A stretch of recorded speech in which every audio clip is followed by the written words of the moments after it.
Citizen 69 news కి స్వాగతం. War ఆపండి, చర్చలు జరపండి, యుద్ధ ఉద్రిక్తతలపై ఇరాన్ అధ్యక్షుడికి ప్రధాని మోడీ ఫోన్. దాడుల వల్ల ప్రాంతీయ స్థిరత్వానికి ముప్పు, ఇంధన కొరత పెరుగుతుందని ఆందోళన. భారత్ పౌరుల భద్రతకు సహకరిస్తున్నందుకు మోడీ కృతజ్ఞతలు. పశ్చిమాసియాలో తీవ్ర ఉద్రిక్తతలు, యుద్ధ వాతావరణం ఉగ్రరూపం దాల్చుతున్న తరుణంలో భారత ప్రధాని నరేంద్ర మోడీ ఇరాన్ అధ్యక్షుడు డాక్టర్ మసూద్ పెజెష్కియాన్తో మరోసారి ఫోన్లో సంభాషించారు. శనివారం జరిగిన ఈ ఫోన్ కాల్లో మోడీ ఇరాన్ ప్రజలకు ఈద్, నౌరుజ్, పర్షియన్ నూతన సంవత్సరం పండుగల సందర్భంగా శుభాకాంక్షలు తెలిపారు. ఇక మరో హెడ్లైన్ చూద్దాం. నో స్టాక్, గ్యాస్కు తోడు పెట్రోల్కు కటకట, పలు బంకుల్లో నో స్టాక్ బోర్డులు. రోడ్లపై తగ్గిన గ్యాస్ వాహనాలు, నిండుకున్న గ్యాస్ చమురు నిల్వలు. అమెరికా, ఇజ్రాయెల్ దళాల దాడులు ముమ్మరం. 6 గ్యారెంటీల కోసం త్వరలో ప్రైవేట్ బిల్లు. మహిళలు, విద్యార్థులు అందరి తరపున బిల్లును ప్రవేశపెడతామంటున్న కేటీఆర్. ఇక వరంగల్లో రంజాన్ సందర్భంగా ప్రార్థనలు చేస్తున్న మంత్రి సురేఖ ఇక్కడ చిత్రంలో చూడొచ్చు. బుజ్జగింపులో విఫలం, జీవన్తో మంత్రులు శ్రీధర్ బాబు, అడ్లూరి జగిత్యాలలో చర్చలు. బీఆర్ఎస్ నేతలతో కలిసి జీవన్ రంజాన్ ప్రార్థనలు. కాంగ్రెస్ నేత జీవన్ రెడ్డితో మంత్రులు శ్రీధర్ బాబు, అడ్లూరి లక్ష్మణ్లు శనివారం నిర్వహించిన చర్చలు విఫలమైనట్లు తెలిసింది. కాంగ్రెస్ పార్టీకి వీర విధేయులుగా ఉన్న జీవన్ రెడ్డి పార్టీ మార్పుపై కాంగ్రెస్ శ్రేణుల్లో కూడా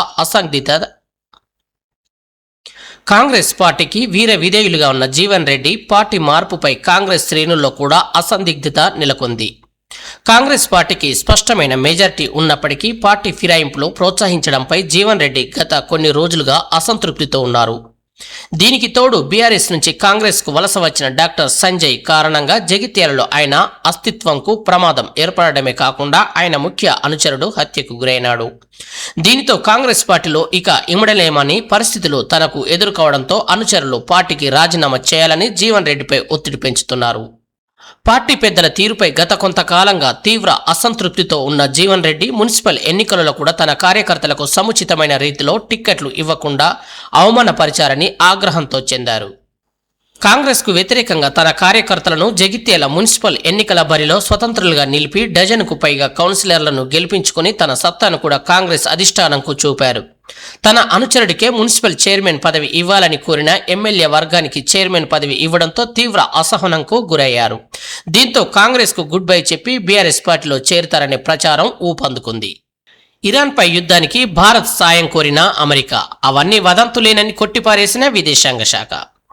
ఇరాన్తో యుద్ధం నేపథ్యంలో అమెరికా భారత్ సహాయం కోరిందని సామాజిక మాధ్యమాల వేదికగా జరుగుతున్న ప్రచారంపై కేంద్ర ప్రభుత్వం స్పందించింది.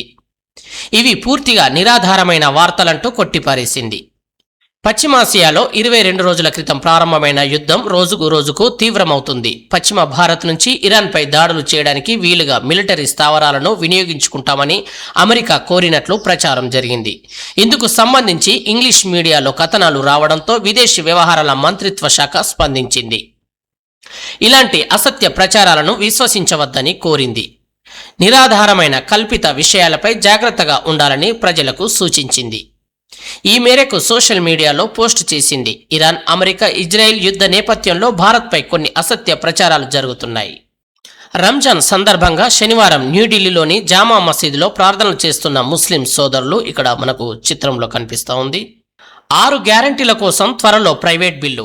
6 గ్యారెంటీ కూడా అమలు చేయలేదు. అభయహస్తం మేనిఫెస్టో పెద్ద ఫ్రాడ్. మహిళలు, విద్యార్థులు అందరి తరపున బిల్లును ప్రవేశపెడతాం. మీడియాతో మాజీ మంత్రి కేటీఆర్ వెల్లడి. 6 గ్యారెంటీలకు చట్టబద్ధత కోసం అసెంబ్లీలో ప్రైవేట్ మెంబర్ బిల్లు పెడతామని బీఆర్ఎస్ వర్కింగ్ ప్రెసిడెంట్ మాజీ మంత్రి కల్వకుంట్ల తారక రామారావు వెల్లడించారు. ప్రజలకు ఇచ్చిన 6 గ్యారెంటీల అమలుపైన కాంగ్రెస్ పార్టీకి చిత్తశుద్ధి ఉంటే వెంటనే ఈ ప్రైవేట్ మెంబర్ బిల్లును సభలో అనుమతించాలని డిమాండ్ చేశారు. ఈ మేరకు శనివారం తెలంగాణ భవన్లో కేటీఆర్ మీడియాతో మాట్లాడారు. 6 గ్యారెంటీల బిల్లు మద్దతు కోసం అన్ని పార్టీలకు లేఖలు రాస్తామని తెలియజేశారు. భద్రాద్రి ఆలయ అభివృద్ధి తొలిదశ గోదావరి పుష్కరాలకు పూర్తి సమీక్ష జరిపిన సీఎం రేవంత్ రెడ్డి. భద్రాచల శ్రీ సీతారామచంద్రమూర్తి ఆలయ అభివృద్ధిపై శనివారం సాయంత్రం జూబ్లీహిల్స్లోని నివాసంలో ముఖ్యమంత్రి రేవంత్ రెడ్డి సమీక్ష నిర్వహించారు. ఇప్పటి వరకు పూర్తయిన భూసేకరణకు అనుగుణంగా ఆలయ అభివృద్ధికి సంబంధించిన పలు డిజైన్లను పరిశీలించిన సీఎం ఆలయ సహజత్వానికి భంగం కలగకుండా పూర్తిగా ఆగమ శాస్త్రానుసారం అభివృద్ధి పనులు నిర్వహించాలని సీఎం సూచించారు. భక్తులకు ఎలాంటి ఇబ్బందులు కలగకుండా 3 దశల్లో ఆలయ అభివృద్ధి పనులను పూర్తి చేసేలా ప్రణాళికలు ఉండాలని ముఖ్యమంత్రి తెలిపారు.